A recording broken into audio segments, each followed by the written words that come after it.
નમસ્કાર, મંતવ્ય ન્યૂઝમાં આપનું સ્વાગત છે। હું છું કુંજ। નજર કરીશું મહત્વપૂર્ણ ખબરો પર। સૌપ્રથમ વાત કરીએ અમદાવાદમાં બુલેટ ટ્રેનની કામગીરી બુલેટ ગતિએ ચાલી રહી છે, ત્યારે આ કામગીરી દરમિયાન વટવામાં દુર્ઘટના બની। વટવામાં ક્રેન તૂટવાનો મામલો સામે આવ્યો હતો। આ ક્રેન તૂટી જવાથી અનેક ટ્રેનોને રદ કરવામાં આવી છે, જેને લઈને વેસ્ટર્ન રેલવેના પીઆરઓ અજય સોલંકીએ માહિતી આપી હતી।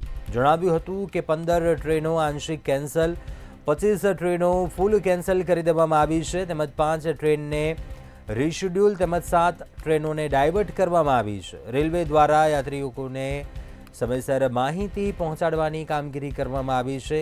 ટ્રેનો રદ થતાં અનેક મુસાફરોને પણ ક્યાંક હાલાકીનો સામનો કરવો પડ્યો હતો। 5 ટ્રેનોને રીશેડ્યુલ કરાઈ છે, 7 ટ્રેનોને ડાયવર્ટ કરવામાં આવી છે, ત્યારે અનેક ટ્રેનને રદ કરવામાં આવ્યા હોવાની વિગતો સામે આવી।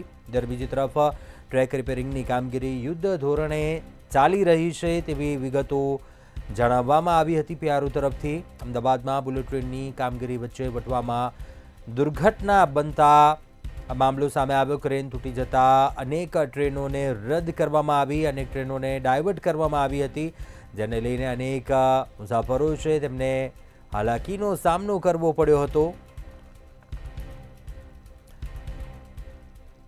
વધુ વિગતો સાથે સંવાદદાતા સુમન ઠાકોર ન્યૂઝરૂમથી લાઈવ જોડાયા છે। સુમન, અમદાવાદમાં બુલેટ ટ્રેનની કામગીરી બુલેટ ગતિએ ચાલી રહી છે, પરંતુ વટવામાં જે દુર્ઘટના બની ત્યારબાદ અનેક ટ્રેનો રદ થઈ છે, કેન્સલ કરવામાં આવી છે, ડાયવર્ટ થઈ છે કેટલીક ટ્રેનો। શું રેલ વ્યવહાર પુનઃસ્થાપિત થયો છે? શું આ મામલે અપડેટ મળી રહી છે? જી કુંજ, ચોક્કસપણે કહી શકાય કે અમદાવાદમાં આવેલા વટવા વિસ્તારમાં ક્રેન પડવાનો મામલો જે છે તે સામે આવ્યો છે। ક્રેન તૂટતા જ કેટલીક ટ્રેનો છે તે રદ કરાઈ છે। સાથે સાથે જે લોકો જે છે તે ચિંતામાં મુકાયા છે, કારણ કે રજીસ્ટર કરાયા તેમના રિઝર્વેશન જે છે તે થયા છે અને તેઓ ચિંતામાં મુકાયા છે કે ટ્રેન આવશે કે નહીં। પણ હાલ તો અમદાવાદના વેસ્ટના જે પીઆરઓ અજય સોલંકી દ્વારા જે છે માહિતી છે સતત આપી રહ્યા છે, તે દ્વારા હાલ માહિતી આપવામાં આવી રહી છે કે મીડિયા મિત્રો દ્વારા જે માહિતી આપી તેમને માહિતી મળી રહી છે કે ટ્રેનની જે કુલ જ્યારે વાત કરીએ તો 15 જેટલી ટ્રેનો છે તે રદ કરાઈ છે અને કુલ ટ્રેનો છે જે 25 જેટલી કુલ ટ્રેનો જે છે તે રદ કરાઈ છે। સાથે જો વાત કરીએ તો ટિકિટ રિઝર્વેશન કરાયેલા યાત્રી જે છે તે પણ હાલ ચિંતામાં મુકાયા છે અને અલગ ટ્રેનો જે છે તે મુકાઈ છે। રદ થયેલી ટ્રેનો જે છે તે 33 ટ્રેનોનું જે લિસ્ટ છે તે પણ બહાર પાડવામાં આવ્યું છે અને અજય સોલંકી દ્વારા સતત માહિતી જે છે તે પણ આપવામાં આવી રહી છે। જી ચોક્કસથી સુમન, ઘણા કલાકો વીતી ચૂક્યા છે, રેલ વ્યવહાર ખોરવાયો છે, રેલ વ્યવહાર પુનઃસ્થાપન થવામાં હજુ પણ સમય લાગી શકે છે કે કેમ? શું તે મામલે પણ અહીં અપડેટ સામે આવી છે?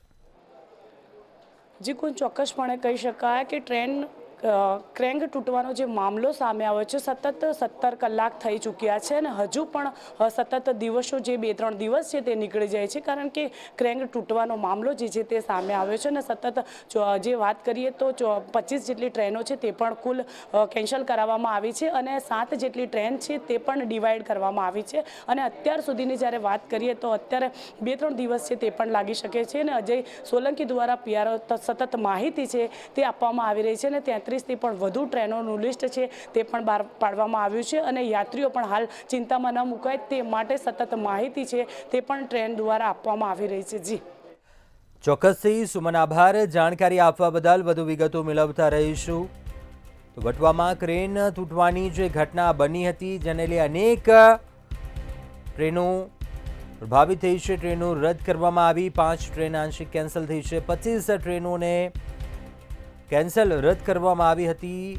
રેલ વ્યવહારને માઠી અસર પહોંચી છે। અમદાવાદથી મુંબઈ સુધીનો જે રેલ વ્યવહાર છે તેને અસર થઈ છે, મોટા પાયે મુસાફરો છે તેમને ક્યાંક ભારે હાલાકીનો સામનો કરવો પડી રહ્યો છે। તો બીજી તરફ રેલવે તંત્ર છે તે ક્યાંક રેલ વ્યવહાર ઝડપથી પુનઃસ્થાપિત થાય તેને લઈને પગલાં ભરી રહી છે। ટ્રેનો રદ થતાં રેલવેના પીઆરઓએ આ મામલે જાણકારી આપી હતી। અનેક ટ્રેનો છે તેને રીશેડ્યુલ કરાઈ છે, ટ્રેન કેટલીક જેને રીડાયવર્ટ કરવામાં આવી છે, પરંતુ બીજી તરફ રેલ વ્યવહાર ઝડપથી પુનઃસ્થાપિત થાય તેવી પગલાં તેવા હાલ ભરવામાં આવી રહ્યા છે।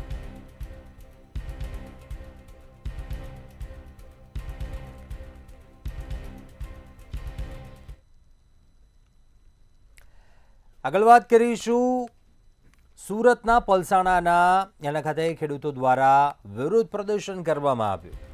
દિલ્હી મુંબઈ માટે બનતા એક્સપ્રેસ હાઈવે વિરુદ્ધ પ્રદર્શન કરવામાં આવ્યું હતું.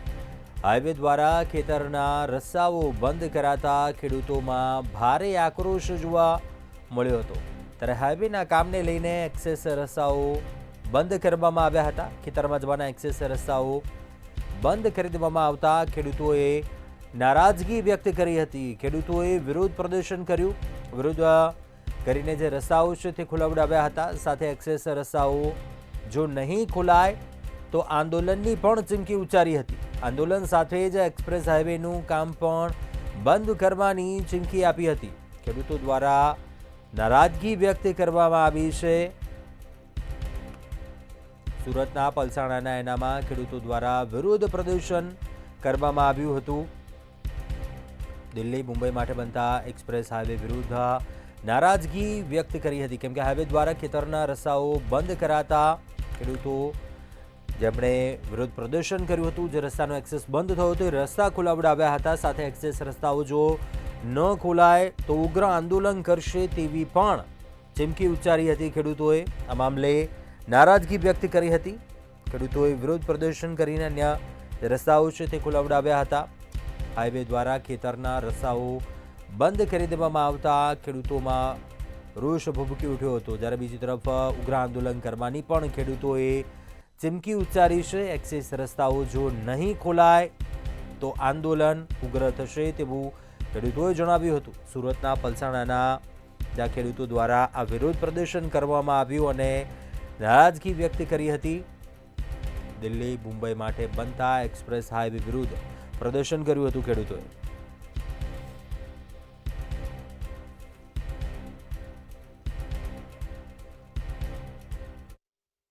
ચોક્કસથી સુરતની વાત કરીએ તો સુરતના પલસાણાના એના ગામ ખાતે ખેડૂતો દ્વારા જે છે તે વિરોધ પ્રદર્શન કરવામાં આવ્યું હતું. આ પ્રદર્શન જે છે તે એના ગામ ખાતે જે દિલ્હીથી મુંબઈ માટે જે એક્સપ્રેસ વે જે બની રહ્યો છે, એક્સપ્રેસ હાઈવે જે બની રહ્યો છે, તેના વિરુદ્ધ પ્રદર્શન કરવામાં આવ્યું હતું. એના ગામમાંથી આજે પસાર થતો એક્સપ્રેસ હાઈવે જે છે તે બની રહ્યો છે અને ત્યાં ખેડૂતોના ખેતરમાં જે એક્સેસ રોડ જે છે તે બંધ કરવામાં આવ્યો હતો. તેને લઈને આજરોજ ખેડૂતોમાં ભારે આક્રોશ જોવા મળી રહ્યો હતો અને તેને લઈને તેઓ દ્વારા વિરોધ પ્રદર્શન કરવામાં આવ્યું હતું. તો સાથોસાથ કહી શકાય કે એના ગામ સિવાય કેટલાક ગાંગપુર સહિત, ગંગાધરા સહિત કેટલાક ગામોમાં પણ એક્સેસ વે જે છે તે બંધ કરવામાં આવ્યો હતો. તેને લઈને તેને ખોલાવવા માટે જે છે તે ખેડૂતો દ્વારા તેમજ ખેડૂત આગેવાનો દ્વારા જે આજરોજ વિરોધ પ્રદર્શન કરવામાં આવ્યું હતું ને જે એક્સપ્રેસ હાઈવે જે બની રહ્યો છે તેનું કામ પણ અટકાવવામાં આવ્યું હતું. તો સાથોસાથ કહી શકાય કે આ સમગ્ર મામલાને લઈને પલસાણા પોલીસ પણ ઘટના સ્થળે પહોંચી હતી. તો બીજી તરફ ખેડૂતો દ્વારા એવા આક્ષેપો પણ કરવામાં આવ્યા હતા કે વારંવાર 2022થી જે છે તે વારંવાર અરજીઓ આપવા છતાં પણ કોઈ નહીં સાંભળતું હોવાથી તેઓ દ્વારા આજરોજ વિરોધ પ્રદર્શનનું પગલું ભરવું પડ્યું હતું. તો બીજી તરફ કહી શકાય કે જો આગળ પણ તેઓની વાત નહીં સાંભળવામાં આવે તો મોટું આંદોલન કરવાની ચીમકી પણ હાલ અત્યારે ખેડૂતો દ્વારા આપવામાં આવી છે.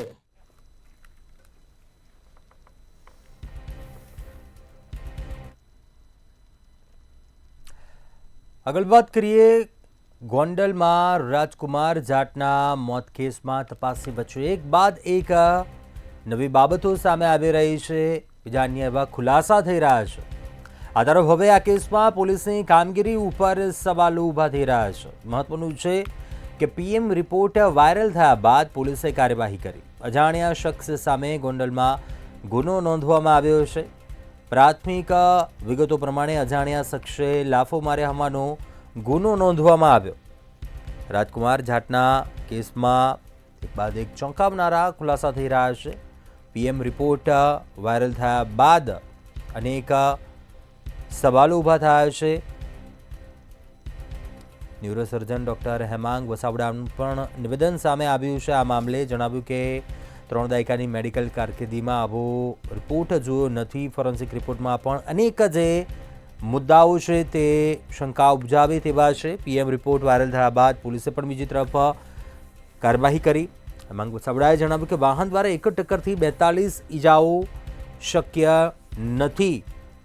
અનેક એવા મુદ્દાઓ છે જે શંકા ઉપજાવે તેવા છે. રાજકુમાર જાટના મોતનું રહસ્ય ઘૂંટાતું જઈ રહ્યું છે અને એક બાદ એક નવા વળાંક આવી રહ્યા છે આ મામલે. પહેલા પીએમ રિપોર્ટ વાયરલ થયા બાદ પોલીસે કાર્યવાહી કરી અજાણ્યા શખ્સની સામે એનસી ગુનો દાખલ કરાયો છે ગોંડલમાં.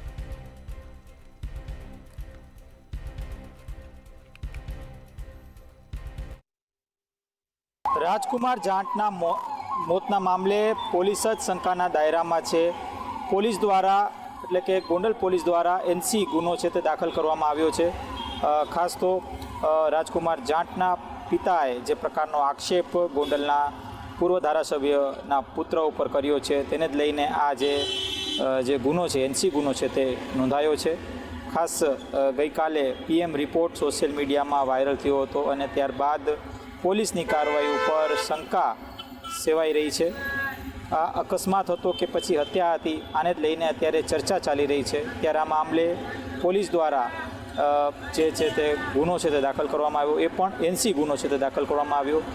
ત્યારબાદ કહી શકાય કે ગણેશ ગોંડલ કે જે પોતે પૂર્વ ધારાસભ્ય જયરાજસિંહ જાડેજાના પુત્ર છે તેમના દ્વારા પણ એક અરજી કરવામાં આવી. એટલે પોલીસમાં તેઓએ અરજી કરી કે રાજકુમાર જાટ અને તેના પિતા તેઓએ ગેરકાયદેસર રીતે તેમના ઘરમાં પ્રવેશ કર્યો, આ પ્રકારનો જે અરજી છે તે પોલીસમાં કરવામાં આવી. ત્યારે આ મામલે પોલીસ દ્વારા તપાસ પણ ફરીથી શરૂ કરવામાં આવી.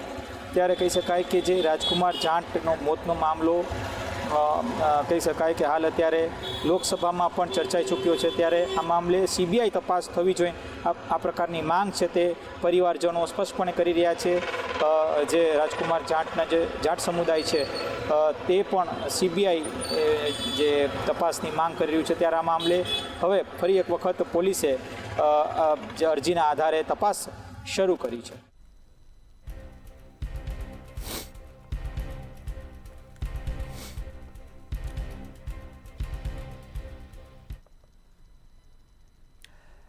આગળ વાત કરીએ મહેસાણામાં પ્રેમ સંબંધના નામે વધુ એક યુવતી હવસનો શિકાર બની છે. આરોપીએ યુવતી સાથે 2 વાર બળજબરીપૂર્વક દુષ્કર્મ આચર્યા હોવાની ઘટના સામે આવી. અંગત પળોના ફોટા વાયરલ કરવાની ધમકી આપી યુવતીને દુષ્કર્મ માટે દબાણ કરતો હતો. ગેસ્ટ હાઉસમાં આવવાની યુવતીને લાફા અને પટ્ટાથી માર માર્યા હોવાનો પણ આરોપ છે. વર્ષ 2024માં પ્રેમ સંબંધ બાંધી યુવતી સાથે અંગત પળોના ફોટા લઈ લીધા હતા યુવકે. બાદ યુવતીના માતા પિતાને ફોન કરવાની ધમકી આપતો અને ઈચ્છા વિરુદ્ધ દુષ્કર્મ આચર્યું હતું. આખરે યુવતીએ કંટાળીને આ મામલે નંદાસણ પોલીસ સ્ટેશનમાં ફરિયાદ નોંધાવી છે. યુવતી જે વશનો શિકાર બની. સમગ્ર મામલો જે મહેસાણાથી સામે આવ્યો છે. પ્રેમીએ વર્ષ 2024માં અંગત પળોના ફોટા લઈ લીધા હતા અને જે બાદ તેને યુવતીને ધમકી આપતો હતો. પ્રેમ સંબંધમાં યુવતી હવસનો શિકાર બની. આરોપીએ યુવતી સાથે 2 વખત બળજબરીપૂર્વક દુષ્કર્મ આચર્યા હોવાનો બનાવ. યુવતીને ફોટા વાયરલ કરવાની ધમકી આપીને યુવતીને શિકાર બનાવી દુષ્કર્મ આચર્યું હતું. ગેસ્ટ હાઉસમાં આવવાની યુવતીને લાફા તેમજ પટ્ટાથી માર માર્યો હોવાનો પણ આરોપ લાગ્યો છે. સમગ્ર મામલે નંદાસણ પોલીસ સ્ટેશનમાં ફરિયાદ નોંધાઈ છે.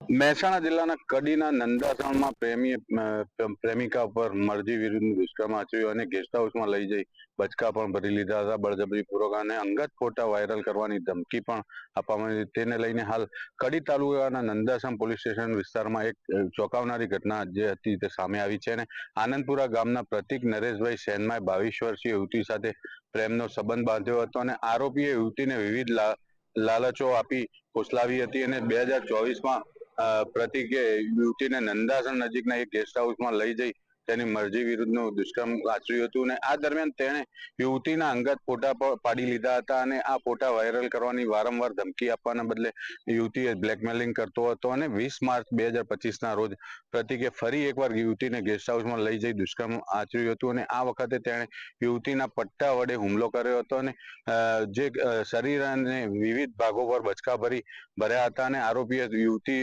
જે હતી તેને સોનાની કડીઓ અને અંગત દસ્તાવેજો પણ લઈ લેવામાં આવ્યા હતા. એ પ્રતિક દ્વારા અને અંતે યુવતી પરિવારજનને આ અંગે જાણ કરી હતી અને પરિવાર સાથે નંદાસમ પોલીસ સ્ટેશનમાં ફરિયાદ નોંધાવી હતી અને પોલીસે આ આરોપી વિરુદ્ધ ગુનો દાખલ કરી તેની ધરપકડ માટે હાલમાં કાર્યવાહી શરૂ કરી દેવામાં આવી છે. જી.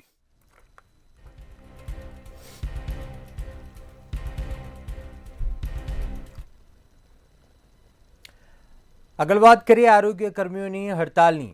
આરોગ્ય કર્મચારીઓની હડતાલનો આજે 8મો દિવસ છે. ગાંધીનગરના સત્યાગ્રહ છાવણી ખાતે છેલ્લા 17 માર્ચથી અચોક્કસ મુદતની હડતાલ યથાવત છે.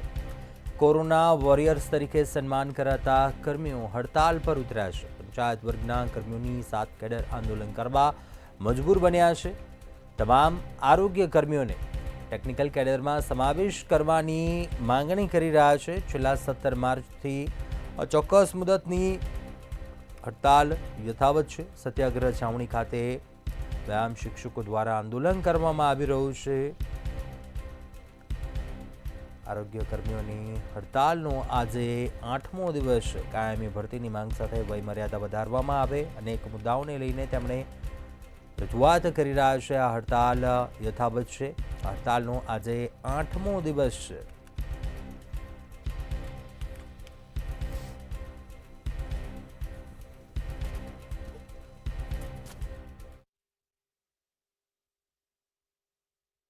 ગુજરાતની અંદર એક બાજુ બજેટ સત્ર ચાલુ રહ્યું છે તો બીજી તરફ વિવિધ કર્મચારીઓ આંદોલન કરી રહ્યા છે. ગાંધીનગર આજે સત્યાગ્રહ છાવણી ખાતે વ્યાયામ વીરોનું એક મોટું આંદોલન ફરીથી શરૂ થયું હતું. કેટલાક દિવસ અગાઉ આ વ્યાયામ વીરોએ કાયમી શિક્ષકની ભરતી કરવા અને કરાર આધારિત ભરતી રદ કરવા માટેની સરકાર સામે માગણી કરી હતી. સરકાર સાથે વાટાઘાટો નહીં થવાના કારણે, પોતાના પ્રશ્નોનો ઉકેલ નહીં આવવાના કારણે આ આંદોલનકારીઓ આજે પણ સત્યાગ્રહ છાવણી ખાતે ઉમટી પડ્યા હતા અને સરકાર સામે વિરોધ પ્રદર્શન કર્યું હતું. તો બીજી તરફ રામકથા મેદાન ખાતે કેટલાક આરોગ્ય કર્મચારીઓ ફરીથી ભેગા થયા હતા. જોતામાં આ આખું ટોળું સત્યાગ્રહ છાવણી ખાતે ઉમટી પડ્યું હતું. સત્યાગ્રહ છાવણીમાં પણ આરોગ્ય કર્મચારીઓએ ગ્રેડ પે મુદ્દે તેમજ ખાતાકીય પરીક્ષા બાબતે જે આંદોલન ચાલી રહ્યું છે તેમાં આજે સૂર પુરાવ્યો હતો. આજે આ આરોગ્ય કર્મચારીઓના આંદોલનનો 8મો દિવસ છે. સરકાર સાથેની વાટાઘાટો પડી ભાંગતા અને સરકારે એસમાં લાગુ કર્યો હોવા છતાંય આ આંદોલનકારીઓ હવે આક્રમક બન્યા છે અને સરકારને ભીસમાં લેવાનો પ્રયાસ કરી રહ્યા છે. જોકે આ આરોગ્ય વિભાગના કર્મચારીઓના આંદોલનથી ગ્રામ્ય લેવલની આરોગ્ય સુવિધાને અસર થઈ છે, પરંતુ સરકાર હવે આ આરોગ્ય વિભાગના કર્મચારીઓ વચ્ચે હવે કેવી મંત્રણા થશે તે જોવું રહ્યું અને તેમના પ્રશ્નોનો ઉકેલ ક્યારે આવશે તે યક્ષ પ્રશ્ન છે.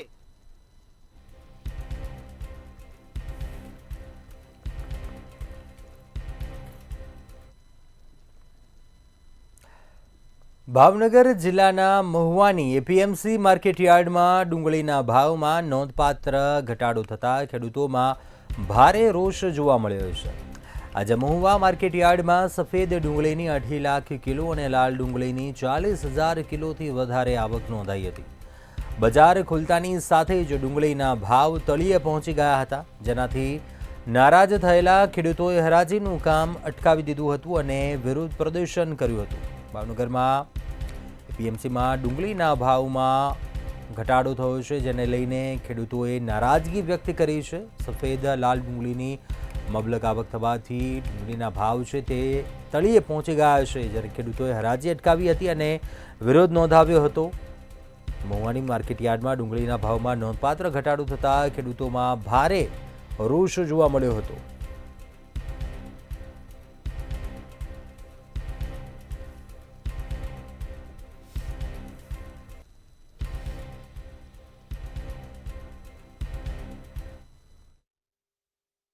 વાત કરવામાં આવે તો મહુવા માર્કેટિંગ યાર્ડ ડુંગળીને લઈને ડુંગળીનું હબ ગણાય છે. મહુવા માર્કેટિંગ યાર્ડ જે સૌરાષ્ટ્રની અંદર પ્રથમ નંબર ઉપર આવી રહ્યું છે. ત્યારે પ્રથમ નંબર મહુવા માર્કેટિંગ યાર્ડની અંદર સતત સફેદ ડુંગળીના ભાવ જે નીચે તળિયે આવી જતાની સાથે જ ખેડૂતોએ વિરોધ પ્રદર્શન કર્યું હતું. વિરોધ પ્રદર્શનની સાથે જ મહુવા માર્કેટિંગ યાર્ડમાં થોડીવાર પૂરતી લાલ અને સફેદ ડુંગળીની હરાજી બંધ થઈ ચૂકી હતી.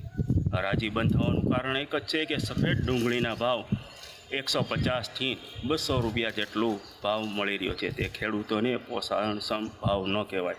ખેડૂતોને કાંઈક ને કાંઈક પારાવારી મુશ્કેલીનો સામનો કરવાનો વારો આવી ચૂક્યો છે. ત્યારે ખેડૂતોને પૈડા ઉપર પાટું જેવો ખાસ સર્જાયો છે. ત્યારે આ મહુવાની વાત કરીએ તો મહુવા માર્કેટિંગ યાર્ડની અંદર દરરોજ જે મહુવા માર્કેટિંગ યાર્ડની અંદર સફેદ ડુંગળી 2 લાખ ગુણીની આવક થવા પામી છે. ત્યારે લાલ ડુંગળીની વાત કરવામાં આવે તો લાલ ડુંગળીની 40,000 ગુણીની આવક થઈ છે.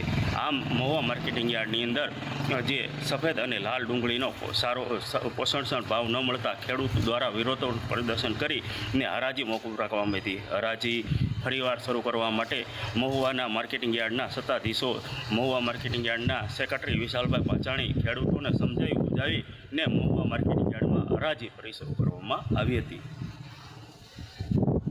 ત્યારે ચોક્કસ પ્રમાણે એ પણ કહી શકાય કે ખેડૂતોને જે પોષણક્ષમ ભાવ નથી મળ્યો તેનું કારણ એક જ છે કે અત્યારે સતત શિયાળો ઉનાળોનો જે ડુંગળીનો પાક હોય છે તે મુબલક આવક હોય છે. મુબલક આવકની અંદર 2 લાખ ગુણી આવક થતી હોય છે. ત્યારે 2 લાખ ગુણીની આવક થતાની સાથે ડેઇલી માટે મહુવા માર્કેટિંગ યાર્ડની અંદર 1,30,000 ગુણીની જેટલી મહુવા માર્કેટિંગ યાર્ડમાં ડુંગળીની હરાજી થવા પામી છે. અને ત્યારે ચોક્કસ પ્રમાણે એ પણ કહી શકાય કે ત્યારે પોષણક્ષમ ભાવ ન મળતા ખેડૂતોને કાંઈક ને પૂરે પૈડા ઉપર પાટવું જેવો ઘાટ સર્જાઈ રહ્યો છે. ત્યારે વિરોધ પ્રદર્શન કરીને ખેડૂતોએ હરાજી બંધ કરાવી હતી.